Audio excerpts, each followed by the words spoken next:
পুরানো দিল্লির ভীষণই ফেমাস একটা চিকেন রেসিপি আসলাম বাটার চিকেন। এই চিকেনটা খেতে দারুণই টেস্টি হয়। আর এই রেসিপির জন্য 700 গ্রাম চিকেন নেব। তাতে দিয়ে দেবো 1.5 চামচ নুন, 1 চামচ লঙ্কা, সামান্য একটু হলুদ, একটা লেবুর রস, 2 চামচ আদা রসুন বাটা দিয়ে 30 মিনিট ঢেকে রাখবো। 30 মিনিট পর একটা প্যানে দিয়ে দেবো 2 চামচ সাদা তেল, 1 চামচ বাটার। প্রত্যেকটা চিকেন ভেজে নেব। 5 মিনিট পর চিকেনগুলোকে উল্টে দেবো। টোটাল 10 মিনিটে চিকেনগুলো তুলে নেব। আবার যে ব্যাচটা আছে ভেজে নেব। দুটো ব্যাচে চিকেনগুলো ভেজে নেওয়ার পর একটা পাত্রে নেব 1/2 চামচ বিট নুন, 2 চামচ চাট মশলা, 1 চামচ জিরে। আমি একটা টক দই নিয়েছি বাটিতে, তার সঙ্গে মিশিয়ে এটা এই মাংসের মধ্যে দিয়ে দেবো।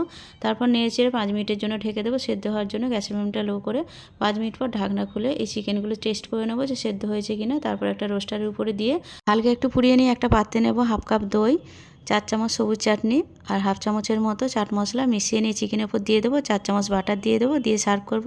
রেসিপিটা ভালো লাগলে প্লিজ একটা লাইক করে দেবেন। Thanks for watching.